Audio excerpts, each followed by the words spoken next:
ನಮಸ್ಕಾರ. ಮೆಗಾ ಸುದ್ದಿ ವಿಶೇಷ ಕಾರ್ಯಕ್ರಮಕ್ಕೆ ಸ್ವಾಗತ. ನಾನು ಹೇಮಕುಮಾರ್.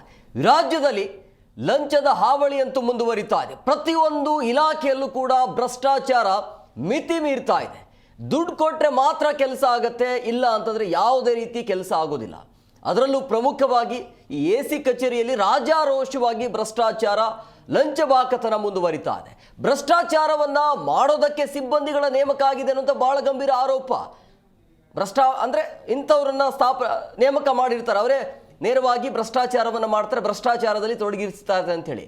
ಸೊ ಇದೆಲ್ಲ ರಾಜಾರೋಷವಾಗಿ ಆಗ್ತಾ ಇದ್ರು ಕೂಡ ಬೆಂಗಳೂರು ದಕ್ಷಿಣ ಎಸಿ ಕಚೇರಿಯಲ್ಲಿ ಇದೆಲ್ಲವೂ ನಡೀತಾ ಇದ್ರು ಕೂಡ ಡಿ.ಕೆ. ಶಿವಕುಮಾರ್ ಅವರು ಏನು ಮಾಡ್ತಿದ್ದಾರೆ, ಇದೆಲ್ಲವೂ ಕೂಡ ಅವರ ಗಮನಕ್ಕೆ ಇಲ್ವಾ? ಭ್ರಷ್ಟಾಚಾರ ನಿವಾರಣೆ ಆಗತ್ತಾ ಇಲ್ಲ ಅಂತೇಳಿ ಇದೆಲ್ಲ ರಾಜಾರೋಷವಾಗಿ ನಡೀತಾ ಇದೆ ಅಂತ ಹೇಳಿದ್ರೆ ಒಂಥರ ಭ್ರಷ್ಟಾಚಾರ ಅನ್ನೋದು ಸಿಸ್ಟಮ್ ಆಗಿಬಿಟ್ಟಿದೆಯಾ ಅಂತೇಳಿ ಇದೆಲ್ಲವೂ ಕೂಡ ಸಾರ್ವಜನಿಕರ ಮೇಲೆ ದೊಡ್ಡ ಮಟ್ಟದಲ್ಲಿ ಪರಿಣಾಮ ಬೀರುತ್ತೆ. ಸೊ ಹಂಗಾಗಿ ಯುವಕರು ಯಾವ ರೀತಿಯಾಗಿ ಎಚ್ಚೆತ್ಕೊಳ್ಬೇಕು, ಇದನ್ನ ನಿರ್ಮೂಲನೆ ಅಂತೂ ಮಾಡಲಿಕ್ಕೆ ಆಗೋದಿಲ್ಲ. ಈ ಪ್ರಜಾಪ್ರಭುತ್ವ ಇರೋ ತನಕ, ಸರ್ಕಾರ ಇರೋ ತನಕ ಇದನ್ನ ನಿರ್ಮೂಲನೆ ಅಂತೂ ಮಾಡಲಿಕ್ಕೆ ಆಗೋದಿಲ್ಲ. ಬಟ್ ಜನಸಾಮಾನ್ಯರು ಯಾವ ರೀತಿಯಾಗಿ ಎಚ್ಚೆತ್ಕೊಳ್ಬೇಕು ಎಲ್ಲದರ ಬಗ್ಗೆ ಚರ್ಚೆ ಮಾಡ್ತಿದ್ದೆ. ಇವತ್ತಿನ ವಿಶೇಷ ಎಸಿ ಕಚೇರಿ ಲಂಚಬಾಕತನ.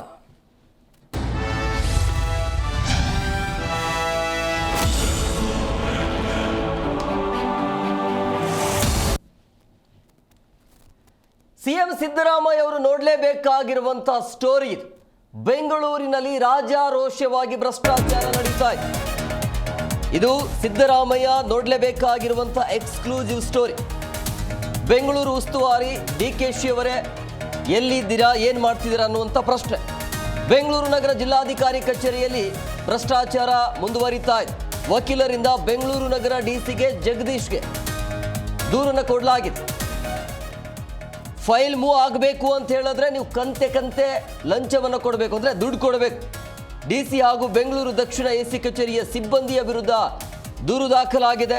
ಹಣ ಕೊಟ್ಟರೆ ಮಾತ್ರ ಆದೇಶವನ್ನು ಹೊರಡಿಸ್ತಾರಂತೆ ಬೆಂಗಳೂರು ದಕ್ಷಿಣ ಎಸಿ ಕಚೇರಿಯ ಅಧಿಕಾರಿಗಳು. ಕೇಳಿದಷ್ಟು ಹಣ ಕೊಟ್ಟಿಲ್ಲ ಅಂತ ಹೇಳಿದ್ರೆ ಕೆಲಸ ಆಗಲ್ಲ, ಹೋಗು, ಸರ್ವರ್ ಡೌನು, ಮತ್ತೊಂದು ಮಗದೊಂದು, ಈ ರೀತಿಯಾಗಿ ಸಬೂಬು ಹೇಳುವಂಥ ಕೆಲಸವನ್ನು ಅಧಿಕಾರಿಗಳು ಮಾಡ್ತಿದ್ದಾರೆ. ಇದು ಬೆಂಗಳೂರು ದಕ್ಷಿಣ ಎಸಿ ಕಚೇರಿಯಲ್ಲಿ ನಡೀತಾ ಇರುವಂತಹ ಭ್ರಷ್ಟಾಚಾರ. ಇದು ಒಂದನ್ನು ಮಾತ್ರ ನಾವು ತೆಗೆದುಕೊಂಡಿದ್ದೇವೆ. ಸರ್ಕಾರಿ ಕಚೇರಿಯಲ್ಲೂ ಪ್ರತಿಯೊಂದು ಇಲಾಖೆಯಲ್ಲೂ ಕೂಡ ಈ ರೀತಿಯ ಭ್ರಷ್ಟಾಚಾರ ನಡೀತಾನೆ ಇರುತ್ತೆ. ಸೊ ಹಂಗಾಗಿ ಭ್ರಷ್ಟಾಚಾರ ನಿವಾರಣೆಯಲ್ಲಿ ಶಿಕ್ಷಣ ಮತ್ತು ಸಂಸ್ಕೃತಿಯ ಪಾತ್ರ ಏನು ಅನ್ನೋದು ಸಾರ್ವಜನಿಕರು ಯಾವ ರೀತಿಯಾಗಿ ಎಚ್ಚೆತ್ತುಕೊಳ್ಬೇಕು, ಭ್ರಷ್ಟಾಚಾರವೇ ಒಂದು ಸಿಸ್ಟಮ್ ಆಗಿಬಿಟ್ರೆ ಮುಂದೆ ಏನು ಅಂಥೇಳಿ ಜನಸಾಮಾನ್ಯರು ಏನು ಮಾಡಬೇಕು ಅನ್ನುವಂಥ ಪ್ರಶ್ನೆ. ಈಗ ದೂರನ್ನು ಕೊಡಲಾಗಿದೆ, ಬಟ್ ಇದನ್ನು ನಿರ್ಮೂಲನೆ ಅಂತೂ ಮಾಡಲಿಕ್ಕಾಗಲ್ಲ. ಇದನ್ನು ಖಡಾಖಂಡಿತವಾಗಿ ಹೇಳ್ಬೋದು, ಸಾಧ್ಯನೇ ಇಲ್ಲ. ಬಟ್ ಅಲ್ಪ ಮಟ್ಟಿಗೆ ಯುವಕರು ಎಚ್ಚೆತ್ತುಕೊಂಡ್ರೆ ಬಹುಶಃ ಯಾವ ರೀತಿಯಾಗಿ ಹೋರಾಟವನ್ನು ಮಾಡಬಹುದು ಅನ್ನೋದ್ರ ಬಗ್ಗೆ ಇವತ್ತಿನ ಕಾರ್ಯಕ್ರಮದಲ್ಲಿ ಚರ್ಚೆಯನ್ನು ಮಾಡ್ತೀವಿ. ಒಂದು ವೇಳೆ ಭ್ರಷ್ಟಾಚಾರದಿಂದ ಸಾರ್ವಜನಿಕರು ಯಾವ ರೀತಿಯಾಗಿ ಹೊರಗಡೆ ಬರಬೇಕು, ಅಧಿಕಾರಿಗಳನ್ನು ಯಾವ ರೀತಿಯಾಗಿ ಪ್ರಶ್ನೆ ಮಾಡಬೇಕು, ಯಾವ್ಯಾವ ಅಧಿನಿಯಮ ಇರುತ್ತೆ, ಭ್ರಷ್ಟಾಚಾರ ನಿರ್ಮೂಲನೆಗೆ ಇರುವಂಥ ಕಾಯ್ದೆಗಳು ಯಾವುದು, ಅದೆಲ್ಲ ಜನಸಾಮಾನ್ಯರಿಗೆ ಗೊತ್ತಿದ್ರೆ ಬಹುಶಃ ಈ ರೀತಿಯ ಪ್ರಕರಣಗಳು ಕಡಿಮೆ ಆಗಬಹುದು. ಇದರಲ್ಲಿ ಕೇವಲ ಅಧಿಕಾರಿಗಳಷ್ಟೇ ಪಾತ್ರ ಅಲ್ಲ, ಸಾರ್ವಜನಿಕರದ್ದು ಕೂಡ ಪಾತ್ರ ಇರುತ್ತೆ. ಕೆಲಸ ಆಗಬೇಕು ಅಂದರೆ ಅವ್ರು ಕೇಳಿದಷ್ಟು ಹಣ ಕೊಡೋದು, ತಮ್ಮ ಕೆಲಸವನ್ನು ಮುಗಿಸ್ಕೊಳ್ಳುವಂಥ ಕೆಲಸ ನಡೀತಾ ಇದೆ. ಸೊ ಇದನ್ನು ಮೊದಲನೇದಾಗಿ ಸಾರ್ವಜನಿಕರು ಎಚ್ಚೆತ್ತುಕೊಳ್ಬೇಕಾಗುತ್ತೆ. ಸಿವಿಲ್ ಕೋರ್ಟ್, ಕಂದಾಯ ಭವನದಲ್ಲಿ DC court, AC court, magistrate court, high court ಪ್ಯಾಟರ್ನೆಲ್ಲ ನೋಡ್ತೀನಿ ಸರ್. ಈ 4 ತಿಂಗಳಿಂದ ನಾನು ಡಿ.ಸಿ ಸಾಹೇಬ್ರ ಮುಂದೆ ಒಂದು ಕೇಸ್ ಫೈಲ್ ಮಾಡಿದ್ದೀನಿ. ಕೇಸ್ ಫೈಲ್ ಮಾಡಿದ ವಿಚಾರದಲ್ಲಿ ನನ್ನ ಪಿಟಿಷನ್ನು ಮತ್ತು ಅಬ್ಜೆಕ್ಷನ್ಸು ಅಪೋಸಿಟ್ ಅವರು ಅಬ್ಜೆಕ್ಷನ್ನು ಹಾಕಿದ್ದಾರೆ. ಅದಾದ ನಂತರ ಅದಕ್ಕೆ ತಕ್ಕವಾದಂಥ ರಿಟರ್ನ್ ಆರ್ಗ್ಯುಮೆಂಟ್ಸು ಫೈಲ್ ಮಾಡಿ ರಿಸರ್ವ್ ಫಾರ್ ಆರ್ಡರ್ಸ್ ಆಗಿದೆ. ನಾನು ಸರ್ ಈ ಥರ ನನ್ನ ಸ್ವಂತದ್ದು ಈ ಕೇಸು, ದಯವಿಟ್ಟು ಇದೊಂದು ಆರ್ಡರ್ ಮಾಡಿಕೊಡಿ ಅಂತೇಳಿ ಹೋಗಿ ಕೇಳಿದ್ರೆ ಅಲ್ಲಿ ವಿನಯ್ ಅಂತೇಳಿ ಒಬ್ಬ PA ಇದ್ದಾನೆ ಸರ್ ಡಿ.ಸಿ ಅವ್ರ ಚೇಂಬರಲ್ಲಿ. ಅವನಿಗೆ ಡಿ.ಸಿ ಸಾಹೇಬರು ಈ ಒಂದು ಸ್ಲಿಪ್ನ, ನಾನು ಬರ್ಕೊಟ್ಟಿದ್ದಂಥ ಸ್ಲಿಪ್ನ ತೊಗೊಂಡೋಗಿ ಅವ್ರಿಗೆ ತೊಗೊತಾರೆ.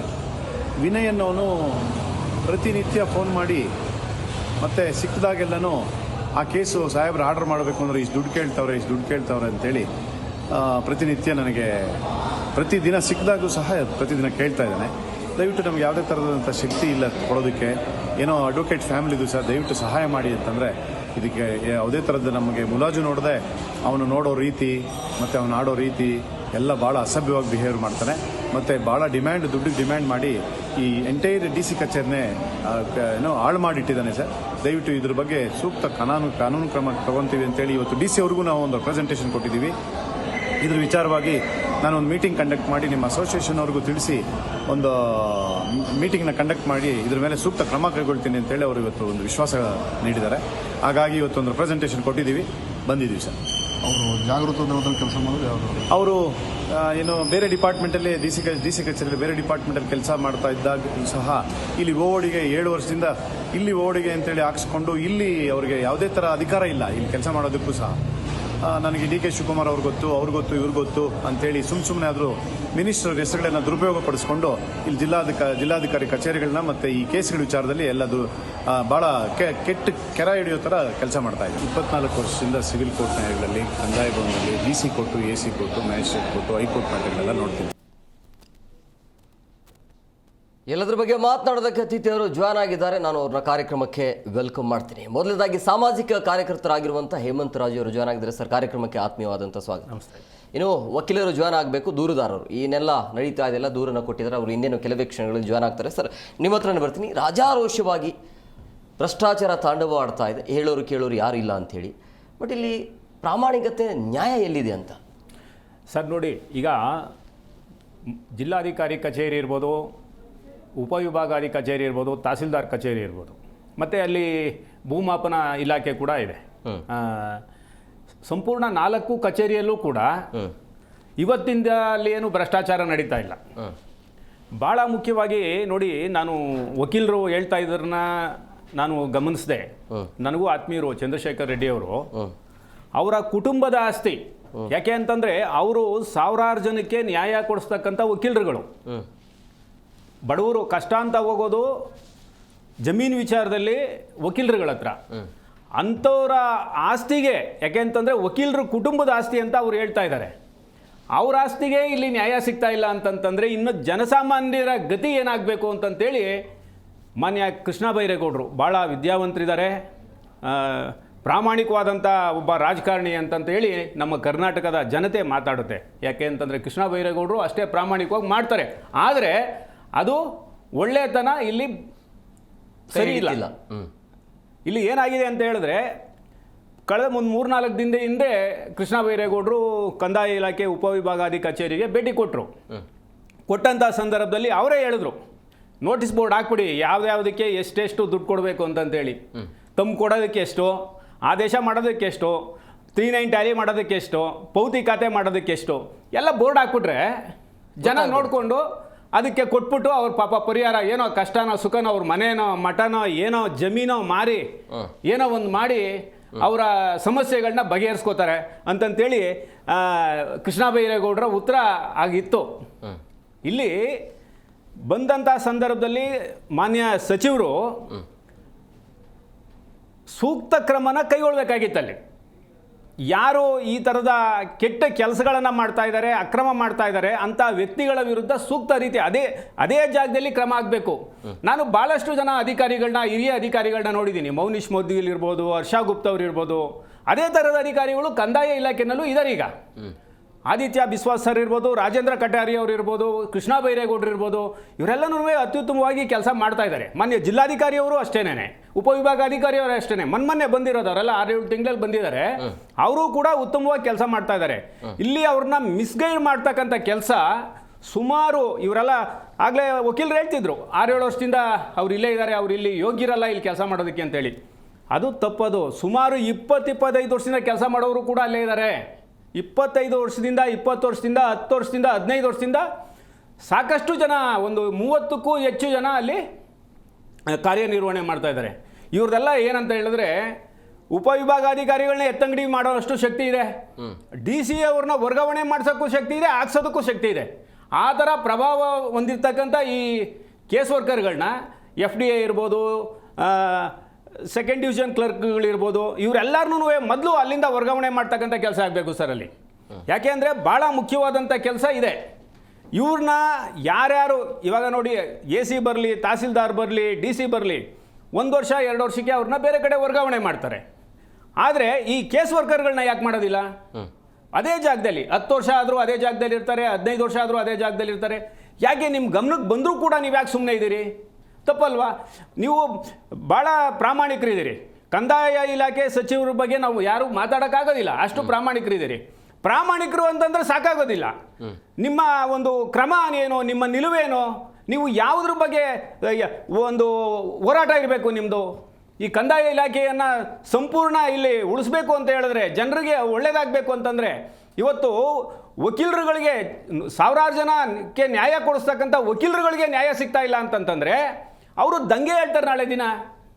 ಇದೆಲ್ಲ ಆಗಬೇಕು ಸರ್. ಆಗಲಿಲ್ಲ ಅಂತಂತ ಹೇಳಿದ್ರೆ ಈ ಒಂದು ವಿಚಾರವನ್ನು ಅಷ್ಟೊಂದು ಸುಲಭವಾಗಿ ಬಗೆಹರಿಸೋದಕ್ಕೆ ಆಗೋದಿಲ್ಲ. ಇದು ಈಗ AC ಕಚೇರಿಗಳಲ್ಲಿ ನೀವು ಹೇಳ್ದಂಗೆ ರೇಟ್ ಫಿಕ್ಸ್ ಮಾಡಿದಾರಾ ಇಂಥ ಫೈಲ್ಗಳಿಗೆ ಇಂತಿಷ್ಟು ಏನು ಆ ಥರ ಏನಾದರೂ? ಸರಿ ನೋಡಿ, ಇವತ್ತು ಎಲ್ಲಿ ಯಾಕೆ ಭ್ರಷ್ಟಾಚಾರ ಉದ್ಭವ ಆಗುತ್ತೆ ಅಂತಂತ ಹೇಳಿದ್ರೆ, ರಾಜಕಾರಣಿಗಳು ಪ್ರಾಮಾಣಿಕವಾಗಿತ್ತು ಅಂತಂತಂದರೆ ಈ ಅಧಿಕಾರಿಗಳು ಸಹ ಬಂದವರು ಒಳ್ಳೆ ಅಧಿಕಾರಿಗಳನ್ನ ಹಾಕಿದಾಗ ಕೆಲಸ ಮಾಡ್ತಾರೆ. ಅಧಿಕಾರಿಗಳ ಹತ್ರ ಕೋಟ್ಯಾಂತರ ರೂಪಾಯಿ ಹಣ ವಸೂಲಿ ಮಾಡಿದಾಗ ಅವರು ಕೂಡ ವಸೂಲಿ ಮಾಡಬೇಕಲ್ಲ. ಅವರು ಸುಮ್ಮನೆ ಕೂತ್ಕೊಳ್ಳೋಕ್ಕಾಗುತ್ತಾ? ಬಂದು ಅವ್ರ ಕೆಳಗಡೆ ಇರ್ತಕ್ಕಂಥ ಕೇಸ್ ವರ್ಕರ್ಗಳನ್ನೇ ಬಿಟ್ಬಿಡ್ತಾರೆ. ಇಲ್ಲಿ ಏನಾಗಿದೆ ಅಂತ ಹೇಳಿದ್ರೆ, ನಾನು ಯಾವುದೇ ಈಗಿರ್ತಕ್ಕಂಥ ಅಧಿಕಾರಿಗಳ ಬಗ್ಗೆ ನಾನು ಮಾತಾಡೋಕ್ಕೆ ಹೋಗೋದಿಲ್ಲ. ಯಾಕೆ ಅಂತಂದರೆ, ಒಬ್ಬ ಒಳ್ಳೆ ಅಧಿಕಾರಿಗಳ ಬಗ್ಗೆ ಮಾತಾಡಿದಾಗ ಅವ್ರ ಮನಸ್ಸಿಗೂ ಕೂಡ ನೋವಾಗುತ್ತೆ. ಮಾನ್ಯ ಜಗದೀಶ್ ಸರ್ ಇರ್ಬೋದು, ಅಪೂರ್ವ ಮೇಡಮ್ ಅವರು ಇರ್ಬೋದು, ಇವರೆಲ್ಲನೂ ಇತ್ತೀಚೆಗೆ ಕಳೆದ ಒಂದು 6-7 ತಿಂಗಳಿಂದ ಬಂದಿದ್ದಾರೆ. ಅವರು ಕೂಡ ಒಳ್ಳೆಯ ಹಿನ್ನೆಲೆ ಇರ್ತಕ್ಕಂಥ ಅಧಿಕಾರಿಗಳು. ನಾವು ಅವ್ರಗಳ ಬಗ್ಗೆ ಮಾತಾಡೋದಿಲ್ಲ. ಅವ್ರನ್ನ ಮಿಸ್ಗೈಡ್ ಮಾಡ್ತಾ ಇರ್ತಕ್ಕಂಥದ್ದು ಈ ಕೇಸ್ ವರ್ಕರ್ಗಳು. ಇವರೆಲ್ಲನೂ ಅವ್ರು ಏನಾದರೂ ಹೇಳಿ, ಅವ್ರು ಏನಾದರೂ ಮಾಡಲಿ, ಅವರು ಫ್ರೀಯಾಗೇ ಮಾಡಿಕೊಟ್ರು ಇವರಂತೂ ಬಿಡೋದಿಲ್ಲ. ಇವರು ರೇಟ್ ಫಿಕ್ಸ್ ಮಾಡ್ಕೊಂಡ್ಬಿಟ್ಟಿರ್ತಾರೆ ಮೊದಲೇನೆ. ಯಾಕೆಂದರೆ ಅವ್ರ ಥ್ರೂನೇ ಹೋಗಬೇಕು. ಇವರು ಅವ್ರನ್ನ ಅಧಿಕಾರಿಗಳನ್ನ ಭೇಟಿ ಮಾಡೋದಕ್ಕೂ ಬಿಡೋದಿಲ್ಲ. ಅವ್ರಿಗೆ ಸರಿಯಾದ ರೀತಿ ಮಾಹಿತಿ ಕೊಡಲ್ಲ. ಏನಕ್ಕೆ ಬಂದಿದ್ದಾರೆ, ಯಾರು ಬಂದಿದ್ದಾರೆ, ಇವರು ವಕೀಲರ, ಇಲ್ಲಾಂದರೆ ರೈತರ, ಹೋರಾಟಗಾರರ, ಮತ್ತೊಬ್ಬರ ಅನ್ನೋದು ಏನು ಗೊತ್ತೇ ಇರಲ್ಲ ಅವ್ರಿಗೆ, ಅಧಿಕಾರಿಗಳಿಗೆ. ಇವ್ರದ್ದೇ ಏನು ಕೇಸ್ ವರ್ಕರ್ಗಳೇ ರಾಜ್ಯಭಾರ ಆಗೋಗ್ಬಿಟ್ಟಿದೆ. ಹೇಳ್ತಾರೆ. ಅವನೊಬ್ಬ, ನಾನು ಮೊನ್ನೆ ಒಂದು ಸಲ ಕಂದಾಯ ಇಲಾಖೆ ಹೋದಂಥ ಸಂದರ್ಭದಲ್ಲಿ ಒಬ್ಬ ಕೇಸ್ ವರ್ಕರ್ ಹೇಳ್ತಾನೆ, ನಿಮ್ಮ ತಾಕತ್ತಿದ್ರೆ ಹೋಗಿ ಭೇಟಿ ಮಾಡ್ರಿ, ಅವ್ರ ಹತ್ರ ಹೇಳ್ಕೊಳ್ರಿ, AC ಅವ್ರ ಹತ್ರ ಹೇಳ್ಕೊಳ್ರಿ ಅಂತಂತ ಹೇಳ್ತಾನೆ. ತಪ್ಪೇ ಅರ್ಧಾಗಾದ್ರೆ? ಪ್ರಾಮಾಣಿಕವಾಗಿ ಕೆಲಸ ಮಾಡೋ ಅಧಿಕಾರಿ ತಪ್ಪ, ಈ ಕೇಸ್ ವರ್ಕರ್ ತಪ್ಪ? ಇದೆಲ್ಲನೂ ನಿರ್ಮೂಲನೆ ಆಗಬೇಕು ಅಂತಂತ ಹೇಳಿದ್ರೆ, ಮಾನ್ಯ ಕಂದಾಯ ಸಚಿವರು ಬಂದಿದ್ದು ಮುಖ್ಯ ಅಲ್ಲ. ಅಲ್ಲಿ ಬಂದಿದ್ದ ತಕ್ಕನಾಗೆ ಸಂಪೂರ್ಣ ಅಲ್ಲಿ ಒಬ್ಬರನ್ನ ಇಬ್ಬರನ್ನ ತೆಗಿಬಾರ್ದು ಸರ್. ಅಲ್ಲಿ AC ಕಚೇರಿ, ತಹಸೀಲ್ದಾರ್ ಕಚೇರಿ, ಸ್ಪೆಷಲ್ ತಹಸೀಲ್ದಾರ್ ಕಚೇರಿ, ಭೂಮಾಪನ ಇಲಾಖೆ ಮತ್ತು ಜಿಲ್ಲಾಧಿಕಾರಿ ಕಚೇರಿ, ಇಷ್ಟರಲ್ಲೂ ಕೂಡ ದಂಡೆ ಇದೆ. ಇದೊಂಥರ ದೊಡ್ಡ ಗ್ಯಾಂಗ್ ಇದ್ದಂಗೆ ಇದು. ಒಬ್ರಿಗೊಬ್ರು ಬಿಟ್ಕೊಡೋದಿಲ್ಲ. ಅವ್ನು ಇಲ್ಲೋದ್ರೆ ಇವ್ನು ಇಲ್ಲಿ ಬರ್ತಾನೆ, ಇವ್ನು ಇಲ್ಲೋದ್ರೆ ಅವ್ನು ಅಲ್ಲಿ ಬರ್ತಾನೆ. ಹೌದು, ಅಲ್ಲೇ ಇರ್ತಾರೆ ಅಷ್ಟೇನೆ. ಇವರು ಸಾಕಷ್ಟು ಜನ, ಒಂದು 30-40 ಜನ ಗ್ಯಾಂಗ್ ಇದ್ದಾರೆ. ಒಂದು ಕಡೆ ಬಿಟ್ಟರೆ ಇನ್ನೊಂದು ಕಡೆ ಇರ್ತಾರೆ, ಇನ್ನೊಂದು ಕಡೆ ಬಿಟ್ಟರೆ ಇನ್ನೊಂದು ಕಡೆ ಇರ್ತಾರೆ. ಅದು ಕಂದಾಯ ಇಲಾಖೆ ಬಿಟ್ಟು ಹೋಗಲ್ಲ. ಇವ್ರನ್ನೆಲ್ಲರನ್ನೂ ಕೂಡ ಏಜೆನ್ಸಿ ಥರ ಇವ್ರನ್ನೆಲ್ಲರನ್ನೂ ಕೂಡ ಈ ಕಂದಾಯ ಇಲಾಖೆಯಿಂದ ವರ್ಗಾವಣೆ ಮಾಡಿ ಬೇರೆ ಇಲಾಖೆಗಳು ಕಳಿಸ್ಬೇಕು. ಇವ್ರನ್ನೆಲ್ಲ ಪಶುಸಂಗೋಪನೆ ಇಲಾಖೆ ಇದೆ, ಬೇರೆ ಇಲಾಖೆಗಳಿದೆ. ಇಂಥ ಎಲ್ಲ ಇಲಾಖೆಗಳನ್ನೇ ಕಳಿಸ್ಬೇಕು. ಇವ್ರನ್ನ ಹೊಸಬ್ರನ್ನ ನೇಮಕ ಮಾಡಬೇಕು. ಸುಮಾರು ಒಂದು 10 ವರ್ಷ, 15 ವರ್ಷ, 20 ವರ್ಷದಿಂದ ಕೆಲಸ ಮಾಡ್ತಾ ಇರೋರನ್ನ ಅಲ್ಲೇ ಬಿಟ್ಟರೆ ಅವ್ರಿಗೆಲ್ಲ ಸಂಪೂರ್ಣ ಮಾಹಿತಿ ಗೊತ್ತಿರುತ್ತೆ. ಯಾರ್ಯಾರ ಹತ್ರ ಎಷ್ಟೆಷ್ಟು ಕೀಳಬೇಕು, ಎಷ್ಟೆಷ್ಟು ಇದು ಮಾಡಬೇಕು, ಯಾರ್ಯಾರಿಗೆ ತೊಂದರೆ ಕೊಡಬೇಕು, ಇದೆಲ್ಲ ಕಾರ್ಯಗತ ಆಗ್ಬಿಟ್ಟಿದೆ. ದಯವಿಟ್ಟು ನಾನು ವಿನಂತಿ ಮಾಡ್ತೇನೆ ಕೃಷ್ಣ ಬೈರೇಗೌಡರಿಗೆ, ಕಂದಾಯ ಸಚಿವರಿಗೆ, ದಯವಿಟ್ಟು ಇವ್ರನ್ನೆಲ್ಲ ಇದಕ್ಕೊಂದು ಪರ್ಮನೆಂಟ್ ಸೊಲ್ಯೂಷನ್ ಕೊಡ್ಬೇಕು ತಾವು. ಯಾಕೆ ಅಂತಂದರೆ ಇದಕ್ಕೆ ಸುಮ್ಮನೆ ನೀವು ಬಂದ್ರಿ ಹೋದ್ರಿ, ಆಮೇಲೆ ತಿರ್ಗಾ ಮಾನ್ಯ ಜಿಲ್ಲಾಧಿಕಾರಿ ಅವರು ಇರ್ಬೋದು, ಉಪವಿಭಾಗಾಧಿಕಾರಿಗಳಿರ್ಬೋದು, ಬಂದಂಥ ತಹಸೀಲ್ದಾರ್ಗಳಿರ್ಬೋದು, ಇವರೆಲ್ಲ ಒಂಥರ ಏನಂತಂದರೆ ಯಾರನ್ನು ಏನು ಮಾಡಿದ್ರೆ ನಮಗೇನಾಗುತ್ತೆ ಅನ್ನೋ ಒಂದು ಭಯ ಅಲ್ಲಿ ಸೃಷ್ಟಿಯಾಗೋಗ್ಬಿಟ್ಟಿದೆ. ಅಷ್ಟು ಪವರ್ಫುಲ್ ಇದ್ದಾರೆ ಈ ಕೇಸ್ ವರ್ಕರ್ಗಳು. ಅದಕ್ಕೋಸ್ಕರ ಸಂಪೂರ್ಣ ಯಾರು ಹೊಸದಾಗಿ ಬಂದಿದ್ದಾರೆ ಅವ್ರನ್ನ ಬಿಟ್ಟು ಉಳಿದಂಥ ಎಲ್ಲರೂ ಕೂಡ ಬೇರೆ ಕಡೆ ವರ್ಗಾವಣೆ ಮಾಡಬೇಕು. ಅಲ್ಲಿ ಹೊಸ ಒಂದು ಹುಡುಗರುಗಳನ್ನ ಇದ್ದಾರೆ, ಸಾಕಷ್ಟು ಒಳ್ಳೆ ಕೆಲಸ ಮಾಡುವಂಥವ್ರು. ನಾನು ಹೇಳ್ತಾ ಇದ್ದೀನಿ, ಎಲ್ಲ ಕಚೇರಿಯಲ್ಲೂ ಕೂಡ ಪ್ರಾಮಾಣಿಕವಾಗಿ ಕೆಲಸ ಮಾಡುವಂಥ ಕೇಸ್ ವರ್ಕರ್ಗಳು ಕೂಡ ಇದ್ದಾರೆ. ಅವ್ರಿಗೂ ಕೂಡ ಇವರಿಂದ ಕೆಟ್ಟ ಹೆಸರು. ಯಾರು ಒಳ್ಳೆ ಕೆಲಸ ಮಾಡ್ತಾರೋ ಈ ಕೆಟ್ಟವರಿಂದನೂ ಅವ್ರಿಗೂ ಕೂಡ ಒಳ್ಳೆ ಹೆಸರಿಲ್ಲ.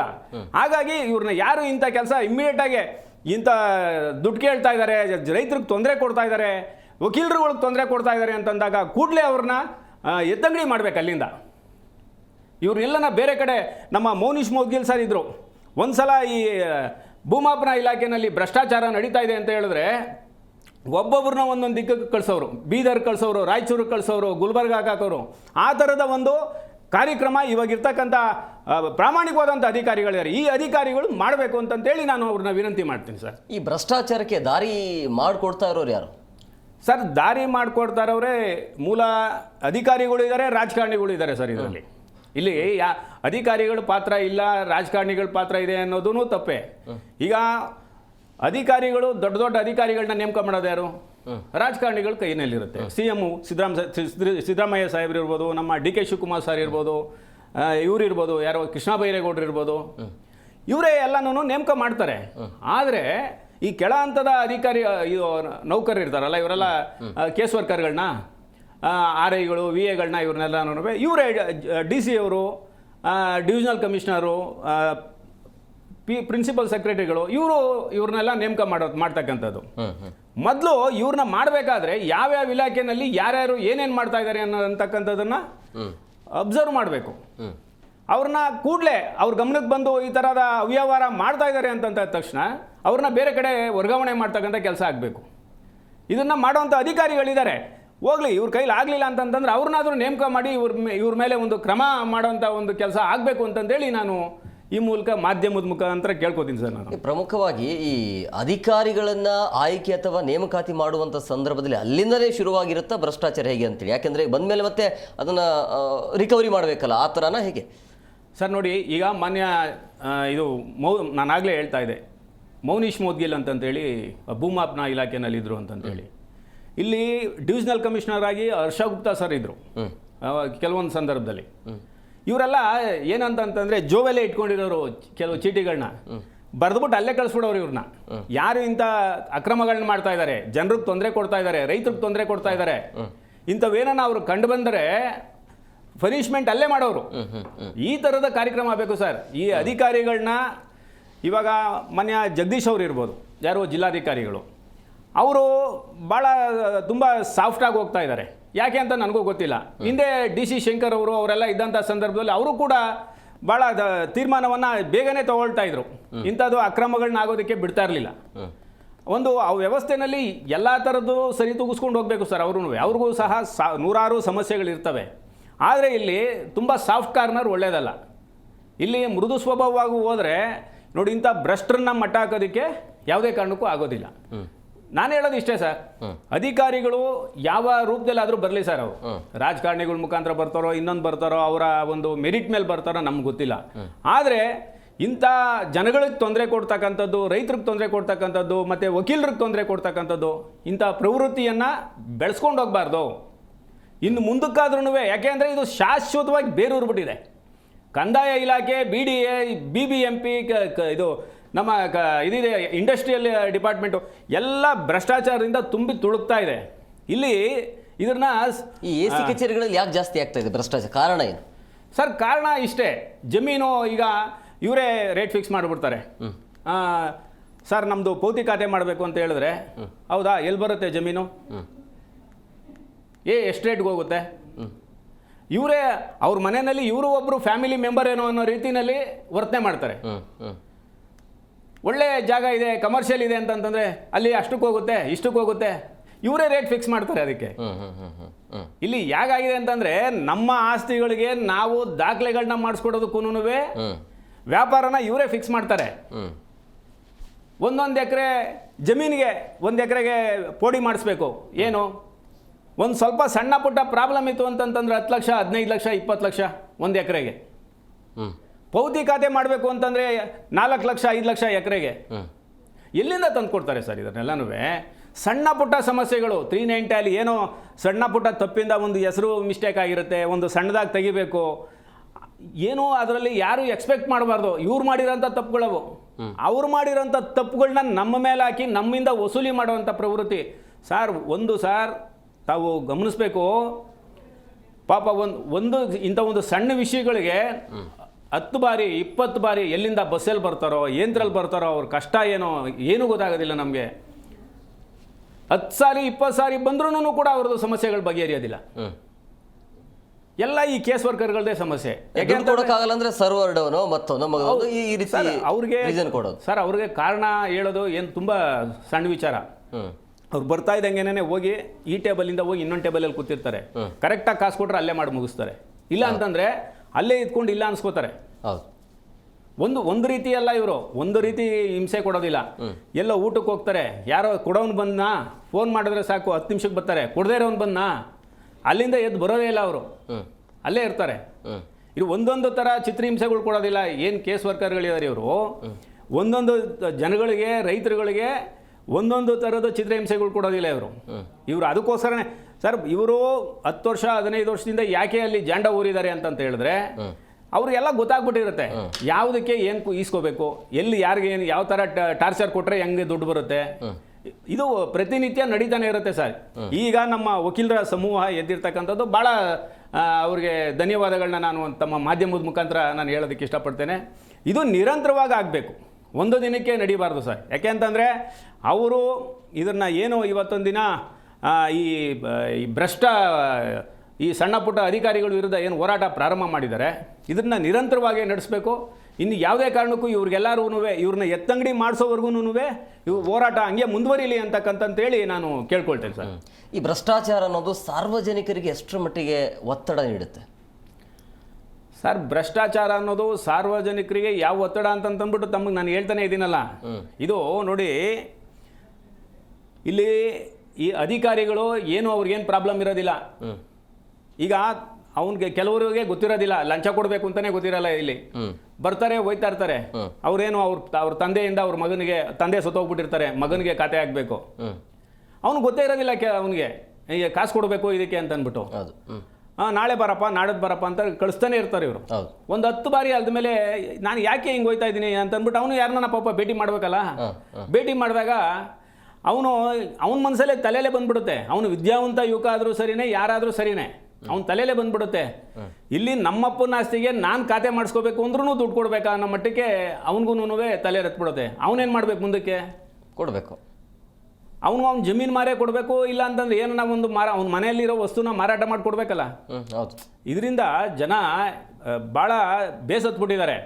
ಅವ್ರಿಗೆ ಏನಂತಂದರೆ ಇವ್ರಿಗೆ ಮನುಷ್ಯತ್ವನೇ ಇಲ್ಲ. ಇವ್ರಿಗೆ ಯಾರು ಈ ಕೇಸ್ ವರ್ಕರ್ಗಳಿದ್ದಾರೆ ಇವರು ಭಾಳಷ್ಟು ಜನ ಸರ್, ನಾನು ಹೇಳ್ತೀನಿ, ಅದರಲ್ಲಿ ಎಷ್ಟೋ ಜನ ಪ್ರಾಮಾಣಿಕರನ್ನ ಆ ಒಂದು ಸೀಟಲ್ಲಿ 100% ಕೆಲಸ ಮಾಡ್ತಾ ಇರ್ತಾರೆ. ಯಾವುದೇ ಒಂದು ಫೈಲ್ ಬರಲಿ, ಇನ್ನೊಂದು ಬರಲಿ, ಎಲ್ಲ ಕ್ಲಿಯರ್ ಮಾಡ್ತಾ ಇರ್ತಾರೆ. ಅಂಥವ್ರನ್ನ ಜಾಗದಲ್ಲಿ ಬಿಡೋದಿಲ್ಲ. ಮೊದಲು ಅದರಿಂದ ಎತ್ತಿ ಎಲ್ಲಾದರೂ ಬೇರೆ ಕಡೆ ವರ್ಗಾವಣೆ ಮಾಡಿಸ್ಬಿಡ್ತಾರೆ. ಅದೇ ಪಕ್ಕಕ್ಕೆ ಏನೂ ಸಿಗದೇ ಇರೋಂಥ ಜಾಗಕ್ಕೆ ಕಳಿಸ್ಬಿಡ್ತಾರೆ. ಇಲ್ಲಿ ಅವರು ಉಳ್ಕೊಳ್ತಾರೆ. ಇಲ್ಲಿ ಯಾರು ಮೇಜರ್ ಮುಖ್ಯ ಅಧಿಕಾರಿಗಳೇನಿರ್ತಾರೆ, ತಹಸೀಲ್ದಾರ್ ಇರ್ಬೋದು, ಸ್ಪೆಷಲ್ ತಹಸೀಲ್ದಾರ್ ಇರ್ಬೋದು, ಇವ್ರ ಗಮನಗಳು ತಂದೆ ಕೂತ್ಕೊಳ್ತಾರೆ ಅಲ್ಲಿ. ಇದು ಆಗಬಾರ್ದು. ಇದು ಯಾಕೆ ಅಂತಂದರೆ ಇದು ಜನರ ಮೇಲೆ ಭಾಳ ಪರಿಣಾಮ ಬೀರಿದೆ. ಇವತ್ತು ನೋಡಿ, ನನಗೆ ಬೇಜಾರಾಗುತ್ತೆ. ನಮ್ಮ ಚಂದ್ರಶೇಖರ್ ರೆಡ್ಡಿಯವರು ಅದನ್ನು ನಾನು ಹೇಳ್ತಾ ಇದ್ದಾಗ, ನಮಗೂ ಸ್ನೇಹಿತರೇನೇ ಅವರು, ನಮ್ಮ ಆಸ್ತಿಗೆ ನಮಗೆ ತೊಂದರೆ ಕೊಡ್ತಾ ಇದ್ದಾರೆ ಅಂತ ಹೇಳಿದ್ರೆ, ಪಾಪ ಅವರು ಬೆಳಗ್ಗೆ ಇದ್ದರೆ ಸಾಕಷ್ಟು ಜನಕ್ಕೆ ನ್ಯಾಯ ಕೊಡಿಸೋದಕ್ಕೆ ಹೋರಾಟ ಮಾಡುವಂಥವ್ರು ಅವರೆಲ್ಲ. ಅವ್ರಿಗೆ ಈ ಥರ ಅನ್ಯಾಯ ಆಗ್ತಾ ಇದೆ ಅಂತಂತಂದರೆ ಇನ್ನು ಎಷ್ಟು ಸಮಸ್ಯೆ ಅವ್ರ ಮನಸ್ಸು ಮೇಲೆ ಎಷ್ಟು ಪರಿಣಾಮ ಬೀರ್ಬೋದು ಅಂತಂದ್ಬಿಟ್ಟು ತಾವೇ ಯೋಚನೆ ಮಾಡಬೇಕಾಗ್ತದೆ. ಮಾತ್ರ ನನ್ನ ಬ್ರೇಕ್ನ ಸಮಯ ಆಗಿದೆ. ನೋಡಿ, ಪ್ರಮುಖವಾಗಿ ಈ ಲಂಚ ಅಥವಾ ಭ್ರಷ್ಟಾಚಾರ ಅನ್ನೋದು ಇದರಿಂದ ಸಮಾಜದ ಮೇಲೆ ಯಾವ ರೀತಿಯಾಗಿ ಎಫೆಕ್ಟ್ ಆಗತ್ತೆ, ಜೊತೆಗೆ ಸಾರ್ವಜನಿಕರು ಕಾನೂನಿನ ರೀತಿಯಲ್ಲಿ ಯಾವ ರೀತಿಯಾಗಿ ಹೋರಾಟ ಮಾಡಬಹುದು ಈ ಭ್ರಷ್ಟಾಚಾರದ ವಿರುದ್ಧ. ಸರಿ, ಭ್ರಷ್ಟಾಚಾರವನ್ನು ನಿಲ್ಲಿಸೋದಕ್ಕೆ ಸರ್ಕಾರ ಯಾವ ರೀತಿಯಾಗಿ ಕ್ರಮವನ್ನು ತೆಗೆದುಕೊಳ್ಬೇಕು, ಯಾವ ರೀತಿ ಕ್ರಮಗಳನ್ನು ತೆಗೆದುಕೊಂಡಿದೆ ಸರ್? ನೋಡಿ, ಈಗ ನಾವು ಸಾಕಷ್ಟು ಸುಮಾರು ಒಂದು 20 ವರ್ಷಗಳಿಂದ ನಾವು ಕಂದಾಯ ಇಲಾಖೆ ಮತ್ತು ಸಾವಿರಾರು ಎಕರೆ ಸರ್ಕಾರದ ಆಸ್ತಿ ಪರವಾಗಿ ಹೋರಾಟ ಮಾಡಿಕೊಂಡೇ ಬಂದಿದ್ದೀವಿ. ಅನೇಕ ಭ್ರಷ್ಟರು ಮಾಮೂಲಿ ಅವರ ಕರ್ತವ್ಯನ ನಿರಂತರವಾಗಿ ಮಾಡ್ಕೊಳ್ತಾನೆ ಬರ್ತಾ ಇದ್ದಾರೆ. ಈಗೂ ಕೂಡ ಅದು ನಿತ್ಯ ನಿರಂತರವಾಗಿ ನಡೀತಾ ಇದೆ. ಆದರೆ ಈ ಏನು ಕಂದಾಯ ಇಲಾಖೆಯಲ್ಲಿ ನಡೀತಾ ಇರತಕ್ಕಂಥ ಭ್ರಷ್ಟಾಚಾರದ ಬಗ್ಗೆ ಇವತ್ತಿಗೂ ಕೂಡ ಯಾವುದೇ ರೀತಿ ಕ್ರಮಗಳು ಆಗ್ತಾ ಇಲ್ಲ. ಯಾರು ಒಬ್ಬ ಭ್ರಷ್ಟಾಚಾರ ಮಾಡ್ತಾ ಇದ್ದಾನೆ, ಅವನ್ನ ಯಾವುದೋ ಒಂದು ರೀತಿಯಲ್ಲಿ ಅವನು ಹಣ ತೆಗೆದುಕೊಂಡು ಇನ್ನೊಂದು ಮತ್ತೊಂದು ಯಾವುದೋ ರೀತಿಯಲ್ಲಿ ಸಿಗಾಕೊಂಡು ಜೈಲಿಗೆ ಹೋಗಿ ಮತ್ತೆ ಬರ್ತಾನೆ. ಯಾವ ಕಡೆಯಿಂದ ರೆಕಮೆಂಡೇಶನ್ ಮಾಡ್ಕೊಂಡ್ಬರ್ತಾನೋ ಗೊತ್ತಿಲ್ಲ, ಮತ್ತೆ ಅದೇ ಜಾಗಕ್ಕೆ ಬರ್ತಾನೆ. ಹೋರಾಟದ ದಿಕ್ಕು ಯಾವ ರೀತಿ ಹೋಗುತ್ತೆ ಹೋರಾಟಗಾರರ ಮನಸ್ಸಿಗೆ? ಈಗ ಒಂದು ಸಲ ಅವನ್ನ ಕಂಡಿಡಿದು ಅವನು ಈ ಥರ ಮಾಡ್ತಾ ಇದ್ದಾನೆ ಅಂತ ಗಮನಕ್ಕೆ ತಂದು, ಸರ್ಕಾರದ ಗಮನಕ್ಕೆ ತಂದು, ಲೋಕಾಯುಕ್ತ ಅಧಿಕಾರಿಗಳ ಗಮನಕ್ಕೆ ತಂದು, ACB ಅಧಿಕಾರಿಗಳ ಗಮನಕ್ಕೆ ತಂದು, ಯಾವುದೋ ಒಂದು ಇಲಾಖೆ ಮುಖಾಂತರ ಅವ್ರನ್ನ ಕಳಿಸಿದ ಮೇಲೆ ತಿರ್ಗಾ ಬಂದು ಅದೇ ಜಾಗಕ್ಕೆ ಮತ್ತೆ ಬರ್ತಾನೆ ಅಂತ ಹೇಳಿದ್ರೆ ಹೋರಾಟಗಾರರ ಮನಸ್ಥಿತಿ ಏನಾಗ್ತದೆ? ಹೌದು. ಈಗ ಜನಗಳು ತೊಂದರೆ ಆಗ್ತಾ ಇದೆ. ಇವಾಗ ನೋಡಿ, ನಮ್ಮ ವಕೀಲರಿಗೆ ಪ್ರಾಬ್ಲಮ್ ಆಯಿತು. ಈಗ ಅವರು ಹೋಗಿ ಜಿಲ್ಲಾಧಿಕಾರಿಗಳಿಗೆ ದೂರು ಕೊಟ್ಟಿದ್ದಾರೆ. ಮತ್ತು ಕೃಷ್ಣ ಬೈರೇಗೌಡರು ಅಚಾನಕ್ಕಾಗಿ ಅಲ್ಲಿ ಬರಬೇಕು ಅಂತಂದರೆ ಅವ್ರಿಗೂ ಸಾಕಷ್ಟು ದೂರುಗಳು ಬಂದಿರುತ್ತೆ. ಹೋಗಿರೋ ಕಾರಣವೇ ಅದಕ್ಕೆ ಅವ್ರು ಬಂದಿರೋವಂಥದ್ದು. ಅವ್ರ ಮನಸ್ಸಲ್ಲಿ ಎಷ್ಟು ನೋವಿತ್ತು ಅಂತ ಹೇಳಿದ್ರೆ ಅವರು ಓಪನ್ ಆಗಿ ಹೇಳ್ಬಿಟ್ರು. ಅವರು ಹೋಗ್ಲಿ ಒಂದು ಬೋರ್ಡ್ ಆದರೂ ಹಾಕ್ಬಿಟ್ರಪ್ಪ ನಿಮಗೆ, ನೀವು ಯಾಕೆ ಅವ್ರಿಗೆಲ್ಲ ಕೊಡಬಾರ್ದಂಥ ಚಿತ್ರಹಿಂಸೆಗಳು ಕೊಡ್ತೀರಿ? ಆ ಧೈರ್ಯ ಎಲ್ಲಿಂದ ಬರುತ್ತೆ ಅಂತ ಸರ್ ನೋಡಿ, ಅವ್ರು ಇವತ್ತು ಹೋರಾಟಗಾರರ ಭಯ ಇರೋದಿಲ್ಲ. ಸರಿ, ಕ್ಯಾಮ್ರಾ ಇರುತ್ತೆ, CC ಕ್ಯಾಮ್ರಾ ಇರುತ್ತೆ, ಯಾರಾದರೂ ಮಾರದೆ ಮೇಲಧಿಕಾರಿಗಳು ಇರ್ತಾರೆ ಅನ್ನೋದು ಆ ಭಯನೇ ಇರೋಲ್ವಾ ಹೇಗೆ ಅಂತ? ಸರ್ ಅವ್ರಿಗೆ ಇವತ್ತು ಮಾಡಿದಾರಲ್ವಾ, ನಾಳೆ ಎಲ್ಲ ನಾಡೋದೋಗಿ ತಿರ್ಗಾ ಮತ್ತೆ ಅದೇ ಕೆಲಸವೇ, ಮತ್ತೆ ಅದೇ ಕೆಲಸವೇ. ಅವ್ರೇನು ಯಾವ ಅಧಿಕಾರಿ ಫಸ್ಟು ಅಲ್ಲಿ ಸ್ವಚ್ಛಗೊಳಿಸ್ಬೇಕು ಅಂತ ಹೇಳಿದ್ರೆ ಜನ ನಿರಂತರವಾಗಿ ಇದ್ರ ವಿರುದ್ಧ ಹೋರಾಟಕ್ಕೆ ನಿಲ್ಲೇಬೇಕು.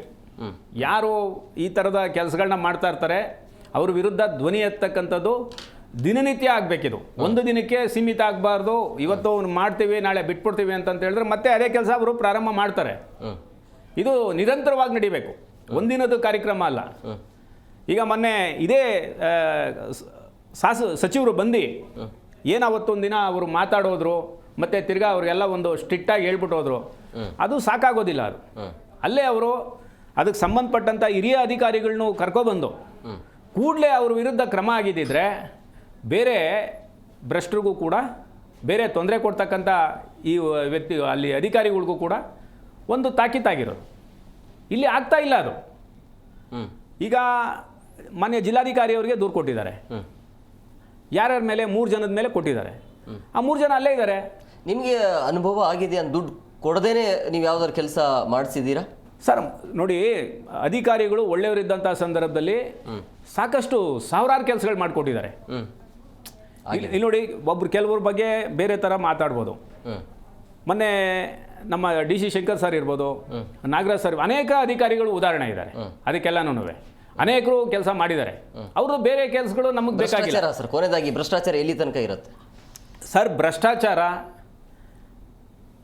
ನಮ್ಮ ನೋಡಿ ಕೃಷ್ಣ ಬೈರೇಗೌಡರು, ನಾನು ಕೊನೆ ಹಂತದಲ್ಲಿ ಬಂದಿದ್ದೀವಿ ಅಂತ ಅನ್ಕೊತೀನಿ, ಭಾಳ ಪ್ರಾಮಾಣಿಕರು, ಯಾವುದೇ ರೀತಿ ಒಂದು ಕರಪ್ಟ್ ಇಲ್ಲದೆ ಇರೋಂಥ ಒಬ್ಬ ಸಚಿವರು. ಮತ್ತು ತಿರ್ಗಿ ಅವ್ರ ಜೊತೆ ಇರ್ತಕ್ಕಂಥ ಅಧಿಕಾರಿಗಳು ಕೂಡ, ಡಿವಿಷನಲ್ ಕಮಿಷನರ್ ಇರ್ಬೋದು, PRS ಅವರು ಪ್ರಿನ್ಸಿಪಲ್ ಸೆಕ್ರೆಟರಿ ಅವರು ಇರ್ಬೋದು, ಮಾನ್ಯ ಜಿಲ್ಲಾಧಿಕಾರಿ ಇರ್ಬೋದು, ಉಪವಿಭಾಗಾಧಿಕಾರಿಗಳಿರ್ಬೋದು, ಇವರೆಲ್ಲ ಪ್ರಾಮಾಣಿಕರಿದ್ದಾರೆ. ಸಾಕಾಗೋದಿಲ್ಲ, ಕ್ರಮ ಆಗಬೇಕಷ್ಟೇ. ನಿಮ್ಮ ಹೋರಾಟ ಹೇಗಿರುತ್ತೆ? ಹೋರಾಟ ನಮ್ಮ ವಕೀಲರು ಏನಿವತ್ತು ಹೋರಾಟ ಪ್ರಾರಂಭ ಮಾಡಿದ್ದಾರೆ, ಅವ್ರ ಜೊತೆ ನಮ್ಮದು ಹೋರಾಟ ಇರುತ್ತೆ. ಹೋರಾಟ ಯಾವತ್ತೂ ಕೂಡ ಅದಕ್ಕೆ ಅರ್ಥಪೂರ್ಣವಾಗಿರಬೇಕು. ಯಾಕೆ ಅಂತಂದರೆ ಇವರು ಯಾರಿದ್ದಾರೆ ಈ ಭ್ರಷ್ಟರು, ಇವ್ರನ್ನ ಎತ್ತಂಗಡಿ ಮಾಡಿಸೋ ಗಂಟ ನಿರಂತರವಾಗಿ ಹೋರಾಟ ಹೋಗಬೇಕು ಅಂತಕ್ಕಂಥದ್ದು ನನ್ನ ಆಶಯ. Yes sir, thank you sir, thank you very much ಇಷ್ಟೊತ್ತು ಕಾರ್ಯಕ್ರಮಕ್ಕೆ ಜಾಯ್ನ್ ಆಗಿದ್ದಕ್ಕೆ. ಎಸ್ ಸರ್, ನೋಡಿದ್ರಲ್ಲ ವೀಕ್ಷಕರೇ, ಈಗ ಈ ಭ್ರಷ್ಟಾಚಾರ ಅಥವಾ ಲಂಚ ಬಾಕತನ ಅನ್ನೋದು ಪ್ರತಿಯೊಂದು ಇಲಾಖೆಯಲ್ಲಿ ನಡೀತಾ ಇದೆ. ಇದರಲ್ಲಿ ಪ್ರಮುಖವಾಗಿ ಎಚ್ಚೆತ್ತುಕೊಳ್ಬೇಕಾಗಿರೋದು ಜನ ಯಾಕೆ ನಾವು ಕೊಡಬೇಕಂತ ಪ್ರಶ್ನೆ ಮಾಡಬೇಕಾಗತ್ತೆ. ಆಮೇಲೆ ಇದೆಲ್ಲ ಇತ್ತೀಚೆಗೆ ಈ ರೀತಿಯ ಭ್ರಷ್ಟಾಚಾರಗಳು ಪರ್ಸೆಂಟೇಜನ್ನು ನೋಡ್ತಾ ಇದ್ರೆ ಒಂಥರ ಈ ಭ್ರಷ್ಟಾಚಾರ ಅನ್ನೋದು ಸಿಸ್ಟಮ್ ಆಗಿದೆ ಅನ್ನೋ ರೀತಿಯಲ್ಲೇ ಕಾಣ್ತಾ ಇದೆ. ಸೊ ಹಂಗಾಗಿ ಇದಕ್ಕೆ ನಿವಾರಣೆ ಆಗಬೇಕು ಅಂತ ಹೇಳಿದ್ರೆ ಕಠಿಣ ಕಾನೂನು ಕ್ರಮ ಬೇಕಾಗತ್ತೆ ಇದೆ, ಬಟ್ ಯಾರು ಕೇಳ್ತಾ ಇಲ್ಲ. ಸೊ ಹಂಗಾಗಿ ಎಲ್ಲಿಯ ತನಕ ಪ್ರಜಾಪ್ರಭುತ್ವ ಇರುತ್ತೆ, ಎಲ್ಲಿಯ ತನಕ ರಾಜಕಾರಣಿಗಳ ಅಧಿಕಾರ ಇರುತ್ತಲ್ಲ, ಇದನ್ನು ಸಂಪೂರ್ಣವಾಗಿ ನಿರ್ಮೂಲನೆ ಮಾಡಲಿಕ್ಕೆ ಆಗೋದಿಲ್ಲ. ಮುಂದಿನ ದಿನಮಾನಗಳಲ್ಲಿ ಕಡಿವಾಣ ಹಾಕುವಂಥ ಕೆಲಸವನ್ನು ಸರ್ಕಾರ ಮಾಡಬೇಕಾಗತ್ತೆ. ಇದಾಗಿತ್ತು ಇವತ್ತಿನ ವಿಶೇಷ. ಮತ್ತಷ್ಟು ಅಪ್ಡೇಟ್ಸ್ಗಾಗಿ ನೋಡ್ತಾ ಇರಿ ಜಿ ಕನ್ನಡ ನ್ಯೂಸ್. ಸತ್ಯವೇ ಸುದ್ದಿಯ ಜೀವಾಳ.